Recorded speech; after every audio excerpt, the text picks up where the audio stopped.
Before the Party, a short story by Somerset Maugham. Mrs. Skinner liked to be in good time. She was already dressed in black silk as befitted her age and the mourning she wore for her son-in-law, and now she put on her toque.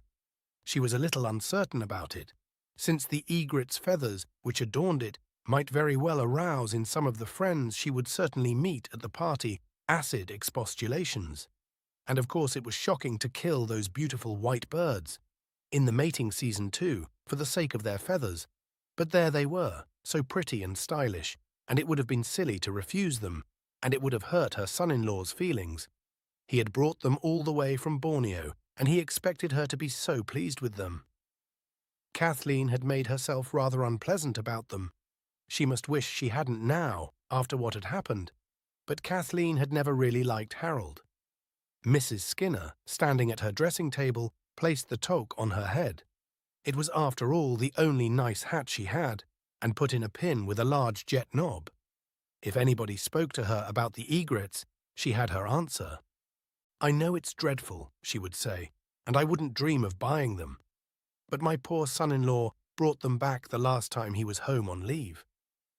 That would explain her possession of them and excuse their use. Everyone had been very kind. Mrs. Skinner took a clean handkerchief from a drawer and sprinkled a little eau de cologne on it. She never used scent, and she had always thought it rather fast, but eau de cologne was so refreshing. She was very nearly ready now, and her eyes wandered out of the window behind her looking-glass. Canon Hayward had a beautiful day for his garden party. It was warm and the sky was blue. The trees had not yet lost the fresh green of the spring. She smiled as she saw her little granddaughter in the strip of garden behind the house, busily raking her very own flower-bed. Mrs. Skinner wished Joan were not quite so pale. It was a mistake to have kept her so long in the tropics, and she was so grave for her age you never saw her run about. She played quiet games of her own invention and watered her garden. Mrs. Skinner gave the front of her dress a little pat, took up her gloves, and went downstairs. Kathleen was at the writing table in the window, busy with lists she was making, for she was honorary secretary of the Ladies' Golf Club, and when there were competitions had a good deal to do. But she too was ready for the party. "I see you've put on your jumper after all," said Mrs. Skinner. They had discussed at luncheon whether Kathleen should wear her jumper or her black chiffon. The jumper was black and white, and Kathleen thought it rather smart, but it was hardly mourning. Millicent, however, was in favour of it. "There's no reason why we should all look as if we'd just come from a funeral," she said. "Harold's been dead 8 months." To Mrs. Skinner, it seemed rather unfeeling to talk like that. Millicent was strange since her return from Borneo. "You're not going to leave off your weeds yet, darling?" she asked. Millicent did not give a direct answer. "People don't wear mourning in the way they used," she said. She paused a little, and when she went on, there was a tone in her voice which Mrs. Skinner thought quite peculiar. It was plain that Kathleen noticed it too, for she gave her sister a curious look. "I'm sure Harold wouldn't wish me to wear mourning for him indefinitely." "I dressed early because I wanted to say something to Millicent," said Kathleen in reply to her mother's observation. "Oh?" Kathleen did not explain, but she put her lists aside and with knitted brows read for the second time a letter from a lady who complained that the committee had most unfairly marked down her handicap from 24 to 18. It requires a good deal of tact to be honorary secretary to a ladies' golf club. Mrs. Skinner began to put on her new gloves. The sunblinds kept the room cool and dark. She looked at the great wooden hornbill, gaily painted, which Harold had left in her safekeeping, and it seemed a little odd and barbaric to her, but he had set much store on it. It had some religious significance, and Canon Hayward had been greatly struck by it. On the wall, over the sofa, were Malay weapons. She forgot what they were called, and here and there on occasional tables, pieces of silver and brass which Harold at various times had sent to them.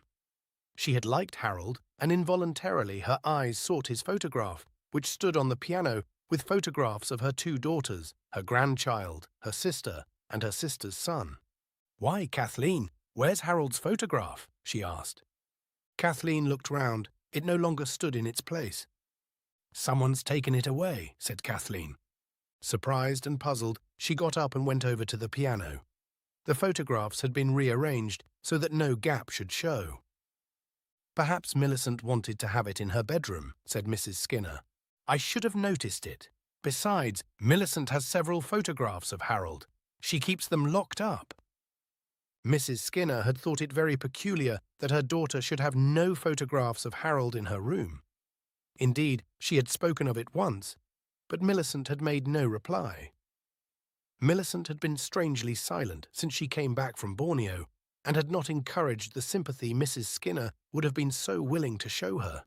She seemed unwilling to speak of her great loss. Sorrow took people in different ways. Her husband had said the best thing was to leave her alone.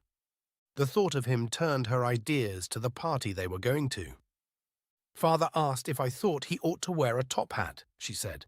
"I said I thought it was just as well to be on the safe side." It was going to be quite a grand affair. They were having ices, strawberry and vanilla, from Body, the confectioner, but the Haywoods were making the iced coffee at home. Everyone would be there. They had been asked to meet the Bishop of Hong Kong, who was staying with the Canon, an old college friend of his, and he was going to speak on the Chinese missions. Mrs. Skinner, whose daughter had lived in the East for 8 years, and whose son-in-law had been resident of a district in Borneo, was in a flutter of interest. Naturally, it meant more to her than to people who had never had anything to do with the colonies and that sort of thing. "What can they know of England who only England know?" as Mr. Skinner said. He came into the room at that moment. He was a lawyer, as his father had been before him, and he had offices in Lincoln's Inn Fields. He went up to London every morning and came down every evening. He was only able to accompany his wife and daughters to the Canon's garden party, because the Canon had very wisely chosen a Saturday to have it on. Mr. Skinner looked very well in his tailcoat and pepper and salt trousers. He was not exactly dressy, but he was neat. He looked like a respectable family solicitor, which indeed he was. His firm never touched work that was not perfectly above board, and if a client went to him with some trouble that was not quite nice, Mr. Skinner would look grave. "I don't think this is the sort of case that we very much care to undertake," he said. "I think you'd do better to go elsewhere." He drew towards him his writing block and scribbled a name and address on it. He tore off a sheet of paper and handed it to his client. "If I were you, I think I would go and see these people. If you mention my name, I believe they'll do anything they can for you." Mr. Skinner was clean-shaven and very bald. His pale lips were tight and thin, but his blue eyes were shy. He had no colour in his cheeks, and his face was much lined. "I see you've put on your new trousers," said Mrs. Skinner. "I thought it would be a good opportunity," he answered. "I was wondering if I should wear a buttonhole." "I wouldn't, Father," said Kathleen. "I don't think it's awfully good form." "A lot of people will be wearing them," said Mrs. Skinner. "Only clerks and people like that," said Kathleen. "The Haywoods have had to ask everybody, you know, and besides, we are in mourning." "I wonder if there'll be a collection after the bishop's address," said Mr. Skinner. "I should hardly think so," said Mrs. Skinner. "I think it would be rather bad form," agreed Kathleen. "It's as well to be on the safe side," said Mr. Skinner. "I'll give for all of us. I was wondering if 10 shillings would be enough, or if I must give £1. "If you give anything, I think you ought to give £1, Father," said Kathleen. "I'll see when the time comes. I don't want to give less than anyone else, but on the other hand, I see no reason to give more than I need." Kathleen put away her papers in the drawer of the writing table and stood up. She looked at her wristwatch. "Is Millicent ready?" asked Mrs. Skinner. "There's plenty of time. We're only asked at 4, and I don't think we ought to arrive much before 1:30. I told Davis to bring the car round at 4:15. Generally, Kathleen drove the car, but on grand occasions like this, Davis, who was the gardener, put on his uniform and acted as chauffeur. It looked better when you drove up, and naturally Kathleen didn't much want to drive herself when she was wearing her new jumper. The sight of her mother forcing her fingers one by one into her new gloves reminded her that she must put on her own. She smelt them to see if any odour of the cleaning still clung to them. It was very slight. She didn't believe anyone would notice. At last, the door opened and Millicent came in. She wore her widow's weeds. Mrs. Skinner never could get used to them, but of course she knew that Millicent must wear them for a year. It was a pity they didn't suit her. They suited some people. She had tried on Millicent's bonnet once, with its white band and long veil, and thought she looked very well in it. Of course, she hoped dear Alfred would survive her, but if he didn't, she would never go out of weeds. Queen Victoria never had. It was different for Millicent.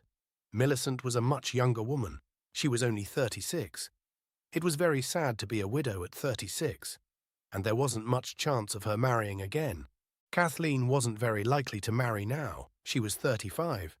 Last time Millicent and Harold had come home, she had suggested that they should have Kathleen to stay with them. Harold had seemed willing enough, but Millicent said it wouldn't do. Mrs. Skinner didn't know why not. It would give her a chance. Of course, they didn't want to get rid of her, but a girl ought to marry, and somehow all the men they knew at home were married already. Millicent said the climate was trying. It was true she was a bad colour. No one would think now that Millicent had been the prettier of the two. Kathleen had fined down as she grew older. Of course, some people said she was too thin, but now that she had cut her hair, with her cheeks red from playing golf in all weathers, Mrs. Skinner thought her quite pretty. No one could say that of poor Millicent. She had lost her figure completely. She had never been tall, and now that she had filled out, she looked stocky. She was a good deal too fat. Mrs. Skinner supposed it was due to the tropical heat that prevented her from taking exercise. Her skin was sallow and muddy, and her blue eyes, which had been her best feature, had gone quite pale. She ought to do something about her neck, Mrs. Skinner reflected. She's becoming dreadfully jowly. She had spoken of it once or twice to her husband. He remarked that Millicent wasn't as young as she was. That might be, but she needn't let herself go altogether. Mrs. Skinner made up her mind to talk to her daughter seriously, but of course she must respect her grief, and she would wait till the year was up. She was just as glad to have this reason to put off a conversation, the thought of which made her slightly nervous. For Millicent was certainly changed. There was something sullen in her face, which made her mother not quite at home with her. Mrs. Skinner liked to say aloud all the thoughts that passed through her head. But Millicent, when you made a remark, just to say something, you know, had an awkward habit of not answering, so that you wondered whether she had heard. Sometimes Mrs. Skinner found it so irritating that not to be quite sharp with Millicent, she had to remind herself that poor Harold had only been dead 8 months. The light from the window fell on the widow's heavy face as she advanced silently, but Kathleen stood with her back to it. She watched her sister for a moment. "Millicent, there's something I want to say to you," she said. "I was playing golf with Gladys Hayward this morning." "Did you beat her?" asked Millicent. Gladys Hayward was the Canon's only unmarried daughter. "She told me something about you, which I think you ought to know." Millicent's eyes passed beyond her sister to the little girl watering flowers in the garden. "Have you told Annie to give Joan her tea in the kitchen, Mother?" she said. "Yes, she'll have it when the servants have theirs." Kathleen looked at her sister coolly. "The bishop spent 2 or 3 days at Singapore on his way home," she went on. "He's very fond of travelling. He's been to Borneo, and he knows a good many of the people that you know." "He'll be interested to see you, dear," said Mrs. Skinner. "Did he know poor Harold?" "Yes, he met him at Kuala Solor. He remembers him very well. He says he was shocked to hear of his death." Millicent sat down and began to put on her black gloves. It seemed strange to Mrs. Skinner that she received these remarks with complete silence. "Oh, Millicent," she said, "Harold's photo has disappeared. Have you taken it?" "Yes, I put it away." "I should have thought you'd like to have it out." Once more, Millicent said nothing. It really was an exasperating habit. Kathleen turned slightly in order to face her sister. "Millicent, why did you tell us that Harold died of fever?" The widow made no gesture. She looked at Kathleen with steady eyes, but her sallow skin darkened with a flush. She did not reply. "What do you mean, Kathleen? asked Mr. Skinner with surprise. "The bishop says that Harold committed suicide." Mrs. Skinner gave a startled cry, but her husband put out a deprecating hand. "Is it true, Millicent?" "It is. But why didn't you tell us?" Millicent paused for an instant. She fingered idly a piece of Brunei brass which stood on the table by her side. That, too, had been a present from Harold. "I thought it better for Joan that her father should be thought to have died of fever. I didn't want her to know anything about it." "You've put us in an awfully awkward position," said Kathleen, frowning a little. "Gladys Hayward said she thought it rather nasty of me not to have told her the truth. I had the greatest difficulty in getting her to believe that I knew absolutely nothing about it.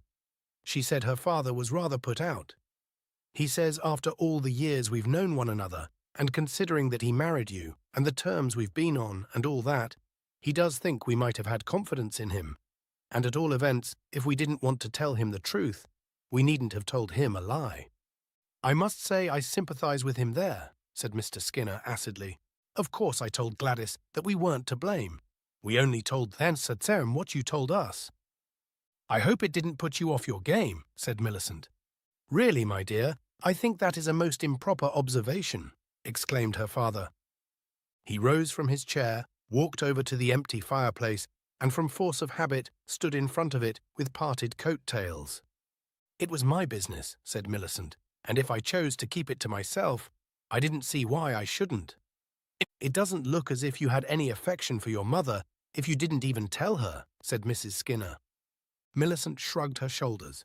"You might have known it was bound to come out," said Kathleen. "Why?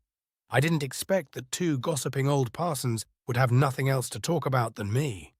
When the bishop said he'd been to Borneo, it's only natural that the Haywoods should ask him if he knew you and Harold."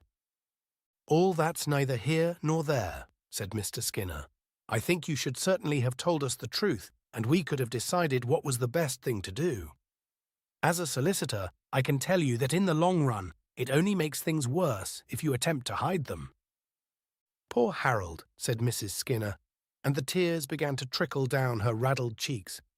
"It seems dreadful. He was always a good son-in-law to me. Whatever induced him to do such a dreadful thing?" "The climate." "I think you'd better give us all the facts, Millicent," said her father. "Kathleen will tell you." Kathleen hesitated. What she had to say really was rather dreadful. It seemed terrible that such things should happen to a family like theirs. "The bishop says he cut his throat." Mrs. Skinner gasped, and she went impulsively up to her bereaved daughter. She wanted to fold her in her arms. "My poor child," she sobbed. But Millicent withdrew herself. "Please don't fuss me, Mother. I really can't stand being mauled about." "Really, Millicent," said Mr. Skinner with a frown. He did not think she was behaving very nicely. Mrs. Skinner dabbed her eyes carefully with her handkerchief, and with a sigh and a little shake of the head, returned to her chair. Kathleen fidgeted with the long chain she wore round her neck. "It does seem rather absurd that I should have to be told the details of my brother-in-law's death by a friend. It makes us all look such fools. The bishop wants very much to see you, Millicent. He wants to tell you how much he feels for you."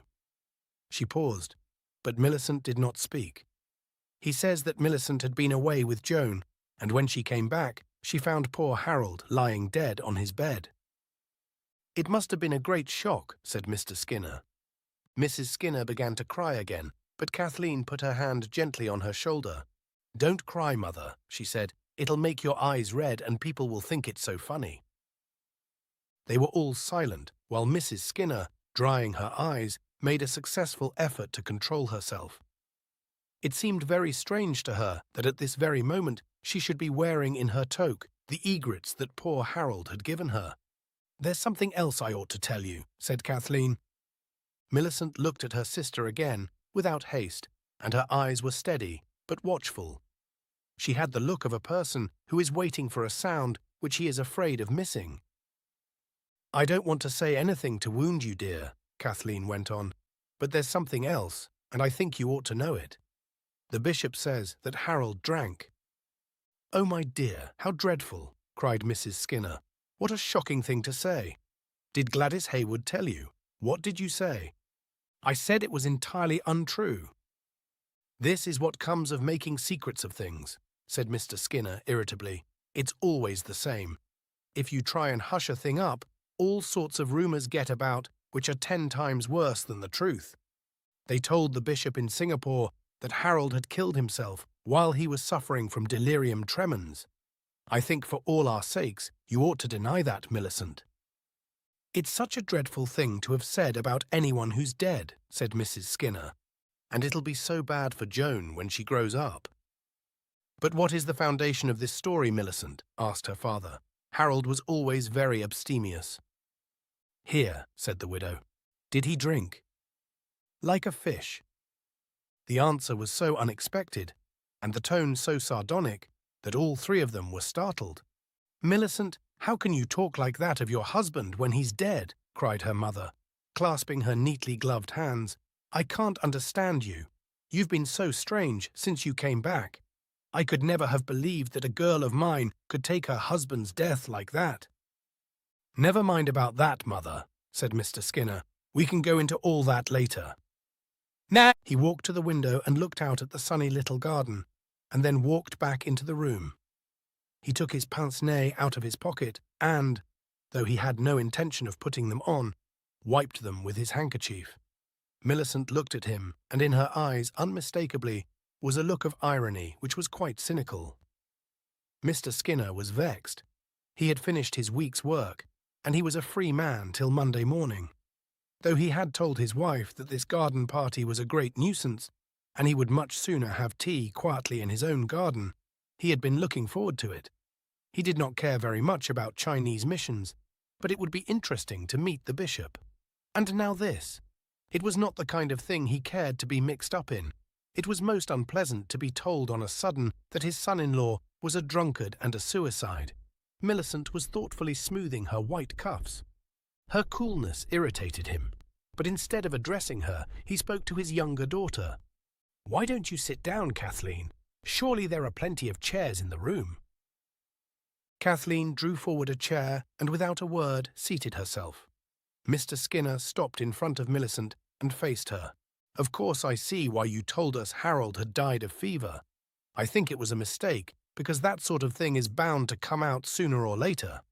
I don't know how far what the bishop has told the Haywoods coincides with the facts, but if you will take my advice, you will tell us everything as circumstantially as you can. Then we can see. We can't hope that it will go no further now that Canon Hayward and Gladys know. In a place like this, people are bound to talk. It will make it easier for all of us if we at all events know the exact truth.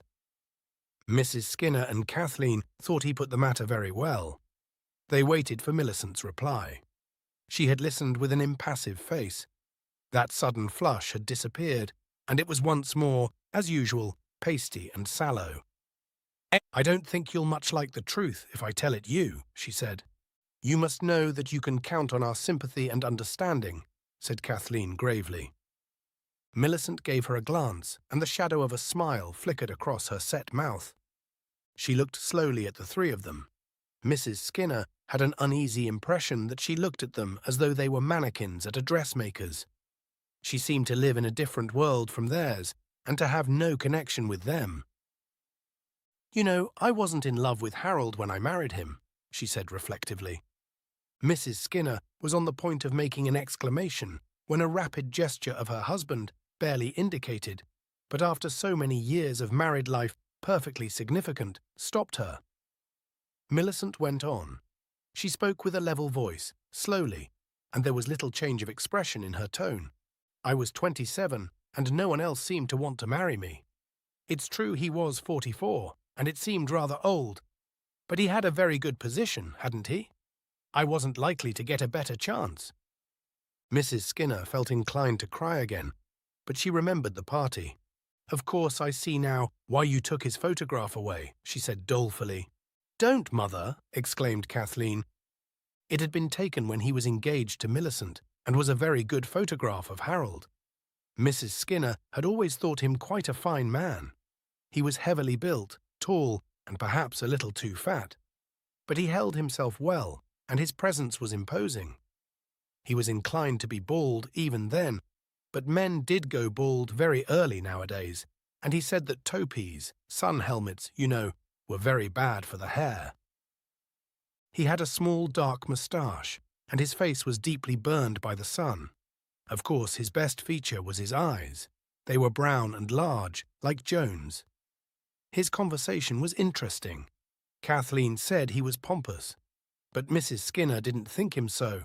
She didn't mind it if a man laid down the law, and when she saw, as she very soon did, that he was attracted by Millicent, she began to like him very much.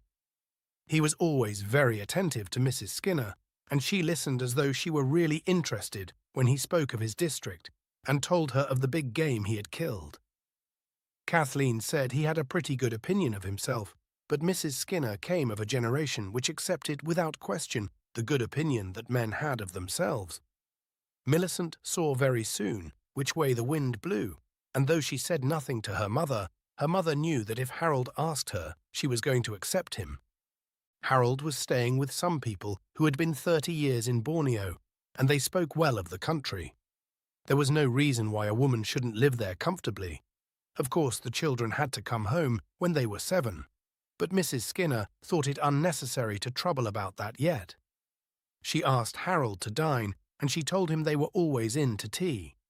He seemed to be at a loose end, and when his visit to his old friends was drawing to a close, she told him they would be very much pleased if he would come and spend a fortnight with them.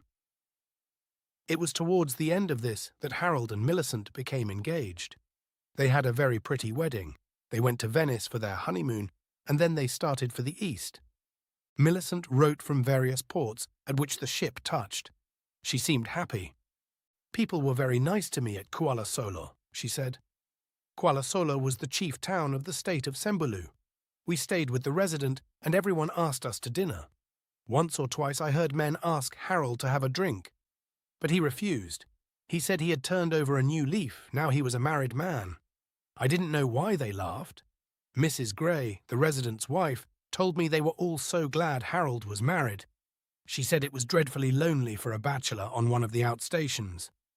When we left Kuala Solo, Mrs. Gray said goodbye to me so funnily that I was quite surprised. It was as if she was solemnly putting Harold in my charge. They listened to her in silence. Kathleen never took her eyes off her sister's impassive face, but Mr. Skinner stared straight in front of him at the Malay arms, krises and parangs, which hung on the wall above the sofa on which his wife sat. It wasn't till I went back to Kuala Solo a year and a half later that I found out why their manner had seemed so odd. Millicent gave a queer little sound like the echo of a scornful laugh. I knew then a good deal that I hadn't known before. Harold came to England that time in order to marry. He didn't much mind who it was.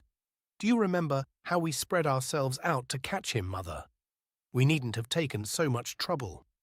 I don't know what you mean, Millicent, said Mrs. Skinner, not without acerbity, for the insinuation of scheming did not please her. I saw he was attracted by you. Millicent shrugged her heavy shoulders. He was a confirmed drunkard. He used to go to bed every night with a bottle of whiskey and empty it before morning. The chief secretary told him he'd have to resign unless he stopped drinking. He said he'd give him one more chance. He could take his leave then and go to England. He advised him to marry so that when he got back, he'd have someone to look after him. Harold married me because he wanted a keeper. They took bets in Kuala Solo on how long I'd make him stay sober. But he was in love with you, Mrs. Skinner interrupted. You don't know how he used to speak to me about you. And at that time you're speaking of, when you went to Kuala Solo to have Joan, he wrote me such a charming letter about you. Millicent looked at her mother again, and a deep colour dyed her sallow skin. Her hands, lying on her lap, began to tremble a little. She thought of those first months of her married life. The government launch took them to the mouth of the river, and they spent the night at the bungalow, which Harold said jokingly was their seaside residence. Next day, they went upstream in a prahu. From the novels she had read, she expected the rivers of Borneo to be dark and strangely sinister. But the sky was blue, dappled with little white clouds, and the green of the mangroves and the nipas, washed by the flowing water, glistened in the sun. On each side stretched the pathless jungle, and in the distance, silhouetted against the sky, was the rugged outline of a mountain. The air in the early morning was fresh and buoyant. She seemed to enter upon a friendly, fertile land, and she had a sense of spacious freedom. They watched the banks for monkeys sitting on the branches of the tangled trees, and once Harold pointed out something that looked like a log and said it was a crocodile. The assistant resident, in ducks and a topee, was at the landing stage to meet them, and a dozen trim little soldiers were lined up to do them honor. The assistant resident was introduced to her. His name was Simpson. "By Jove, sir," he said to Harold, "I'm glad to see you back. It's been deuced lonely without you." The resident's bungalow, surrounded by a garden in which grew wildly all manner of gay flowers, stood on the top of a low hill.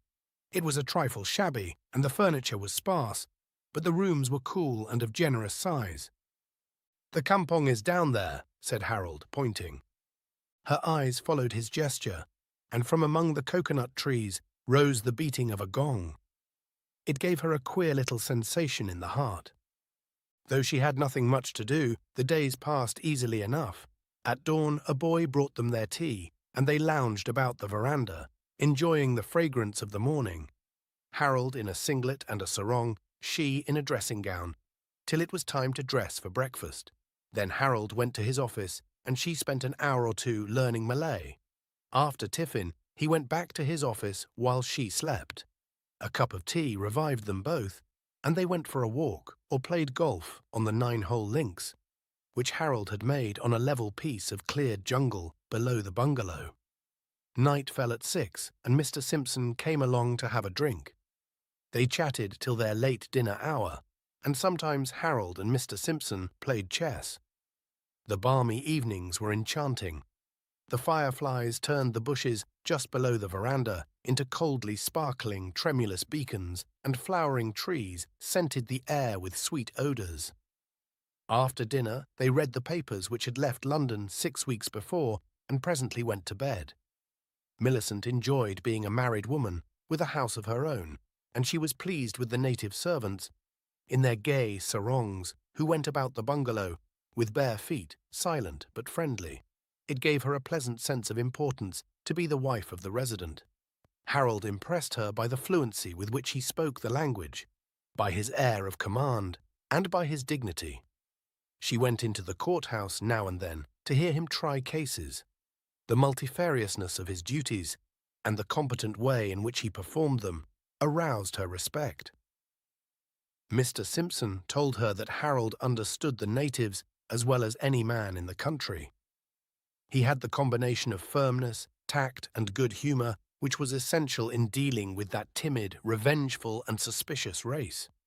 Millicent began to feel a certain admiration for her husband. They had been married nearly a year when 2 English naturalists came to stay with them for a few days on their way to the interior. They brought a pressing recommendation from the governor, and Harold said he wanted to do them proud. Their arrival was an agreeable change. Millicent asked Mr. Simpson to dinner. He lived at the fort and only dined with them on Sunday nights, and after dinner the men sat down to play bridge. Millicent left them presently and went to bed, but they were so noisy that for some time she could not get to sleep. She did not know at what hour she was awakened by Harold staggering into the room. She kept silent. He made up his mind to have a bath before getting into bed. The bathhouse was just below their room, and he went down the steps that led to it. Apparently he slipped, for there was a great clatter, and he began to swear. Then he was violently sick. She heard him sluice the buckets of water over himself, and in a little while, walking very cautiously this time, he crawled up the stairs and slipped into bed. Millicent pretended to be asleep. She was disgusted. Harold was drunk. She made up her mind to speak about it in the morning. What would the naturalists think of him? But in the morning, Harold was so dignified that she hadn't quite the determination to refer to the matter. At 8, Harold and she, with their 2 guests, sat down to breakfast. Harold looked around the table. "Porridge," he said. "Millicent, your guests might manage a little Worcester sauce for breakfast. but I don't think they'll much fancy anything else. Personally, I shall content myself with a whiskey and soda." The naturalists laughed, but shamefacedly. "Your husband's a terror," said one of them. "I should not think I had properly performed the duties of hospitality if I sent you sober to bed on the first night of your visit," said Harold, with his round, stately way of putting things. Millicent, smiling acidly, was relieved to think that her guests had been as drunk as her husband. The next evening she sat up with them, and the party broke up at a reasonable hour. But she was glad when the strangers went on with their journey. Their life resumed its placid course. Some months later, Harold went on a tour of inspection of his district and came back with a bad attack of malaria. This was the first time she had seen the disease of which she had heard so much, and when he recovered, it did not seem strange to her that Harold was very shaky. She found his manner peculiar. He would come back from the office and stare at her with glazed eyes. He would stand on the veranda, swaying slightly, but still dignified, and make long harangues about the political situation in England. Losing the thread of his discourse, he would look at her with an archness which his natural stateliness made somewhat disconcerting, and say, "Pulls you down dreadfully, this confounded malaria. Ah, little woman, you little know the strain it puts upon a man to be an empire builder." She thought that Mr. Simpson began to look worried, and once or twice, when they were alone, he seemed on the point of saying something to her which his shyness at the last moment prevented. The feeling grew so strong that it made her nervous, and one evening, when Harold, she knew not why, had remained later than usual at the office, she tackled him. "What have you got to say to me, Mr. Simpson?" she broke out suddenly. He blushed and hesitated. "Nothing. What makes you think I have anything in particular to say to you?" Mr. Simpson was a thin, weedy youth of 24, with a fine head of waving hair, which he took great pains to plaster down very flat. His wrists were swollen and scarred with mosquito bites. Millicent looked at him steadily. "If it's something to do with Harold, don't you think it would be kinder to tell me frankly?" He grew scarlet now. He shuffled uneasily on his rattan chair. She insisted. "I'm afraid you'll think it awful cheek," he said at last. "It's rotten of me to say anything about my chief behind his back. Malaria's a rotten thing, and after one's had a bout of it, one feels awfully down and out." He hesitated again. The corners of his mouth sagged as if he were going to cry. To Millicent, he seemed like a little boy. "I'll be as silent as the grave," she said with a smile, trying to conceal her apprehension. "Do tell me." "I think it's a pity your husband keeps a bottle of whiskey at the office. He's apt to take a nip more often than he otherwise would." Mr. Simpson's voice was hoarse with agitation. Millicent felt a sudden coldness shiver through her. She controlled herself, for she knew that she must not frighten the boy if she were to get out of him all there was to tell. He was unwilling to speak. She pressed him, wheedling, appealing to his sense of duty, and at last she began to cry. Then he told her that Harold had been drunk more or less for the last fortnight. The natives were talking about it, and they said that soon he would be as bad as he had been before his marriage. He had been in the habit of drinking a good deal too much then, but details of that time, notwithstanding all her attempts, Mr. Simpson resolutely declined to give her. "Do you think he's drinking now?" she asked. "I don't know." Millicent felt herself on a sudden hot with shame and anger. The fort, as it was called because the rifles and the ammunition were kept there, was also the courthouse. It stood opposite the resident's bungalow in a garden of its own. The sun was just about to set, and she did not need a hat. She got up and walked across. She found Harold sitting in the office behind the large hall in which he administered justice. There was a bottle of whiskey in front of him. He was smoking cigarettes and talking to 3 or 4 Malays, who stood in front of him, listening with obsequious and at the same time scornful smiles. His face was red. The natives vanished. "I came to see what you were doing," she said. He rose, for he always treated her with elaborate politeness, and lurched. Feeling himself unsteady, he assumed an elaborate stateliness of demeanor. "Take a seat, my dear, take a seat. I was detained by press of work." She looked at him with angry eyes. You're drunk, she said. He stared at her, his eyes bulging a little, and a haughty look gradually traversed his large and fleshy face. I haven't the remotest idea what you mean, he said. She had been ready with a flow of wrathful expostulation, but suddenly she burst into tears. She sank into a chair and hid her face. Harold looked at her for an instant. Then the tears began to trickle down his own cheeks. He came towards her with outstretched arms and fell heavily on his knees. Sobbing, he clasped her to him. Forgive me, he said. I promise you it shall not happen again. It was that damned malaria. It's so humiliating, she moaned. He wept like a child. There was something very touching in the self-abasement of that big, dignified man. Presently, Millicent looked up. His eyes, appealing and contrite, sought hers. Will you give me your word of honor that you'll never touch liquor again? Yes, yes. I hate it. It was then she told him that she was with child. He was overjoyed. That is the one thing I wanted. That'll keep me straight. They went back to the bungalow. Harold bathed himself and had a nap. After dinner, they talked long and quietly. He admitted that before he married her, he had occasionally drunk more than was good for him. In outstations, it was easy to fall into bad habits. He agreed to everything that Millicent asked. And during the months before it was necessary for her to go to Kuala Sola for her confinement, Harold was an excellent husband, tender, thoughtful, proud and affectionate. He was irreproachable. A launch came to fetch her. She was to leave him for 6 weeks, and he promised faithfully to drink nothing during her absence. He put his hands on her shoulders. I never break a promise, he said in his dignified way, but even without it, can you imagine that while you are going through so much, I should do anything to increase your troubles? Joan was born.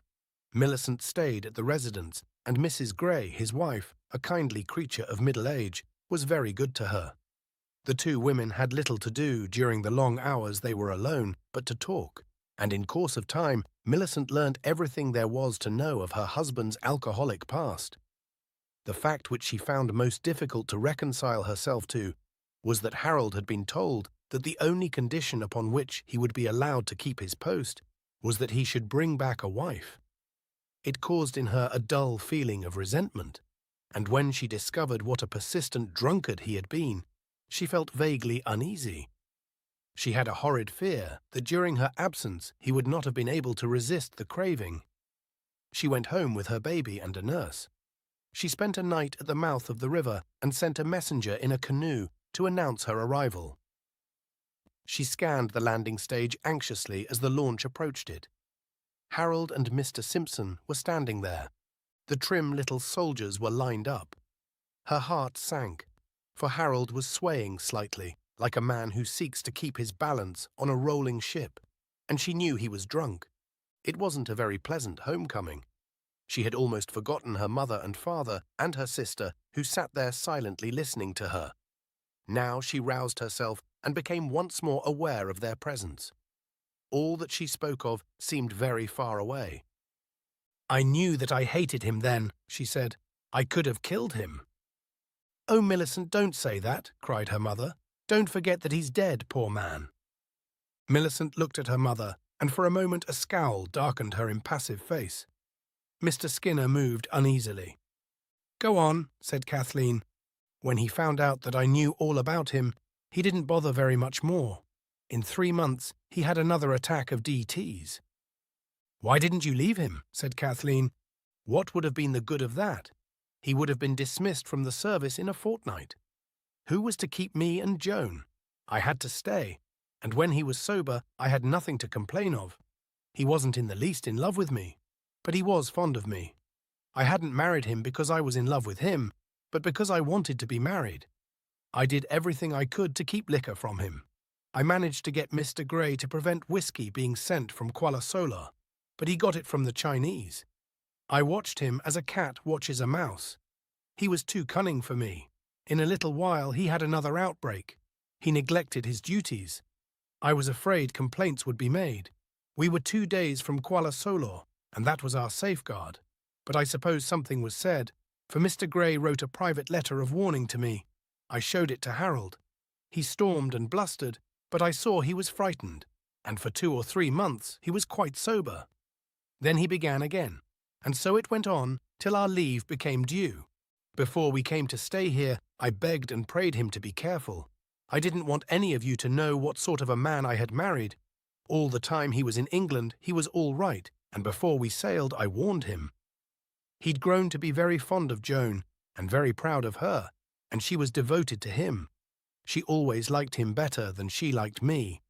I asked him if he wanted to have his child grow up knowing that he was a drunkard, and I found out that at last I'd got a hold on him.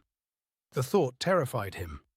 I told him that I wouldn't allow it, and if he ever let Joan see him drunk, I'd take her away from him at once. Do you know, he grew quite pale when I said it. I fell on my knees that night and thanked God, because I'd found a way of saving my husband.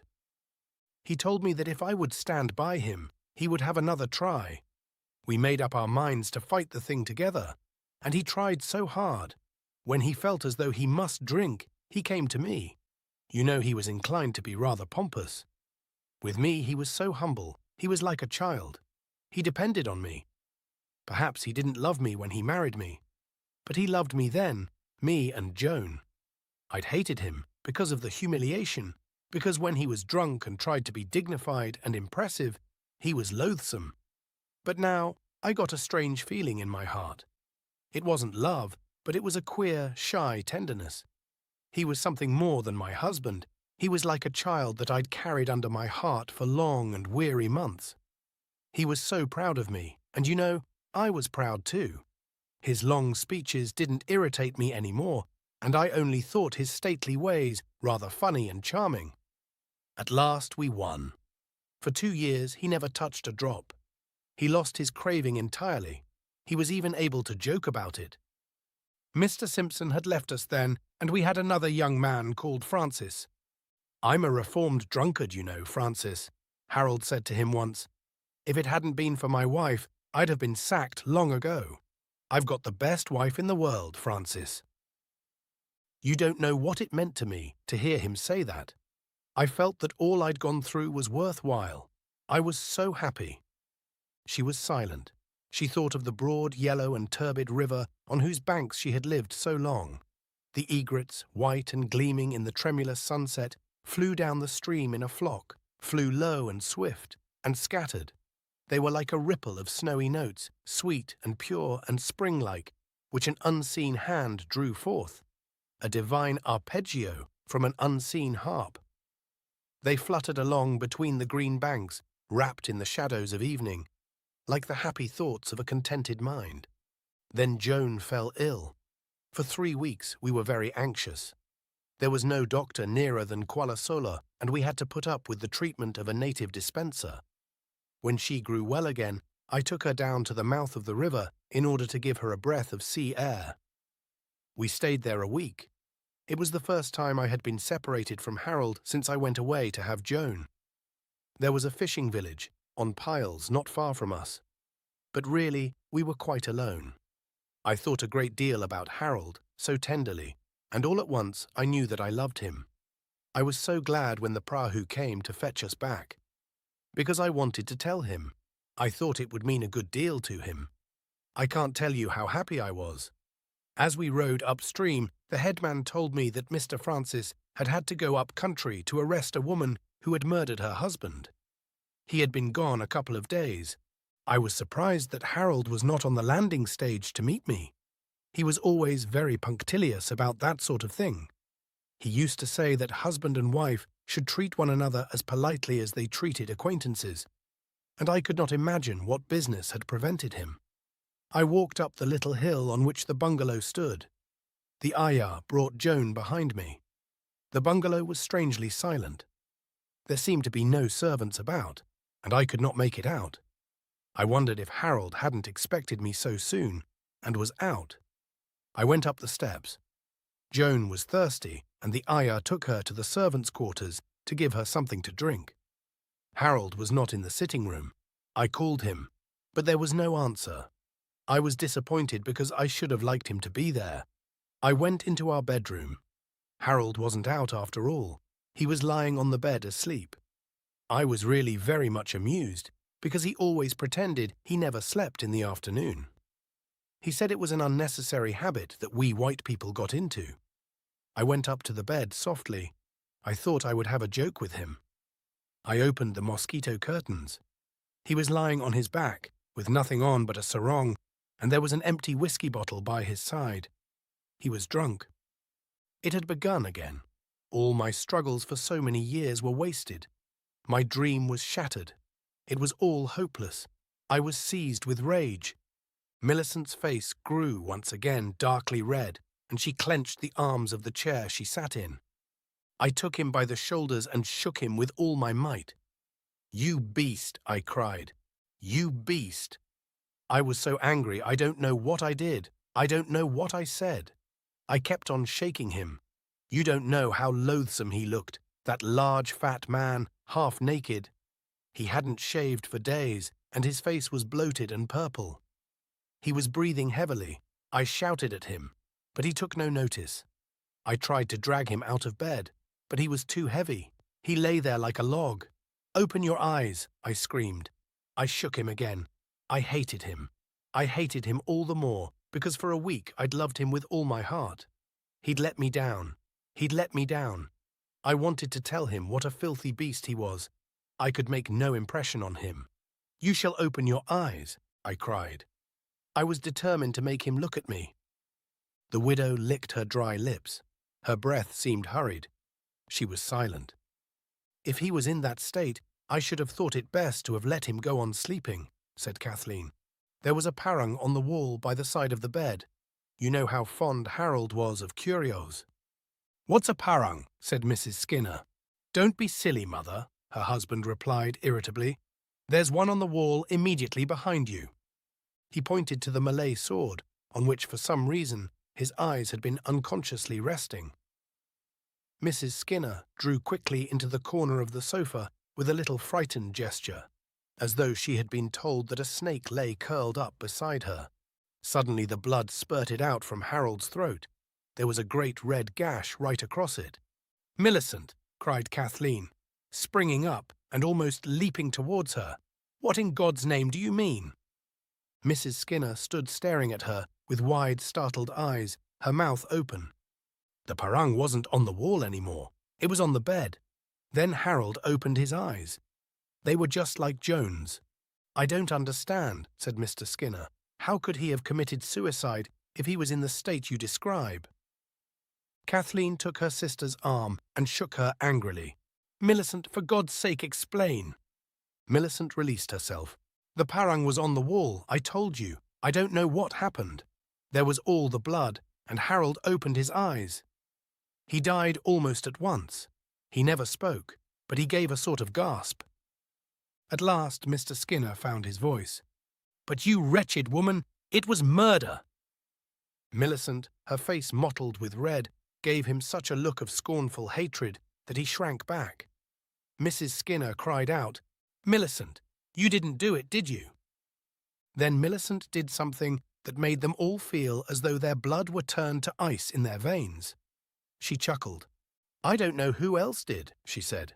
"My God," muttered Mr. Skinner. Kathleen had been standing bolt upright, with her hands to her heart, as though its beating were intolerable. "And what happened then?" she said. I screamed. I went to the window and flung it open. I called for the ayah. She came across the compound with Joan. "Not Joan," I cried. "Don't let her come."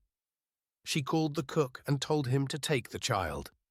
I cried to her to hurry, and when she came, I showed her Harold. "The Tuan's killed himself," I cried. She gave a scream and ran out of the house. No one would come near. They were all frightened out of their wits. I wrote a letter to Mr. Francis, telling him what had happened and asking him to come at once. "How do you mean you told him what had happened?" I said on my return from the mouth of the river, I'd found Harold with his throat cut. You know, in the tropics, you have to bury people quickly. I got a Chinese coffin, and the soldiers dug a grave behind the fort. When Mr. Francis came, Harold had been buried for nearly 2 days. He was only a boy. I could do anything I wanted with him. I told him I'd found the parang in Harold's hand, and there was no doubt he'd killed himself in an attack of delirium tremens. I showed him the empty bottle. The servants said he'd been drinking hard ever since I left to go to the sea. I told the same story at Kuala Solo. Everyone was very kind to me, and the government granted me a pension. For a little while, nobody spoke. At last, Mr. Skinner gathered himself together. I am a member of the legal profession. I'm a solicitor.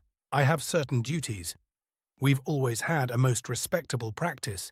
You've put me in a monstrous position. He fumbled, searching for the phrases that played at hide-and-seek in his scattered wits. Millicent looked at him with scorn. What are you going to do about it? It was murder, that's what it was. Do you think I can possibly connive at it? Don't talk nonsense, father, said Kathleen sharply. You can't give up your own daughter. You've put me in a monstrous position, he repeated. Millicent shrugged her shoulders again. You made me tell you, and I've borne it long enough by myself. It was time that all of you bore it too. At that moment, the door was opened by the maid. Davis has brought the car round, sir, she said. Kathleen had the presence of mind to say something, and the maid withdrew. We'd better be starting, said Millicent. I can't go to the party now, cried Mrs. Skinner with horror. I'm far too upset. How can we face the Haywoods? And the bishop will want to be introduced to you. Millicent made a gesture of indifference. Her eyes held their ironical expression. We must go, mother, said Kathleen. It would look so funny if we stayed away. She turned on Millicent furiously. Oh, I think the whole thing is such frightfully bad form. Mrs. Skinner looked helplessly at her husband.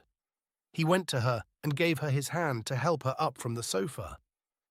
I'm afraid we must go, mother, he said, and me with the egrets in my toque that Harold gave me with his own hands.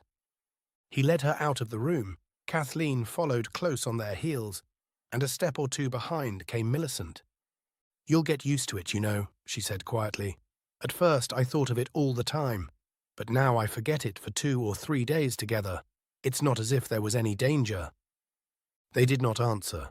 They walked through the hall and out of the front door. The 3 ladies got into the back of the car, and Mr. Skinner seated himself beside the driver. They had no self-starter. It was an old car, and Davis went to the bonnet to crank it up. Mr. Skinner turned round and looked petulantly at Millicent. I ought never to have been told, he said. I think it was most selfish of you. Davis took his seat, and they drove off to the Cannon's garden party.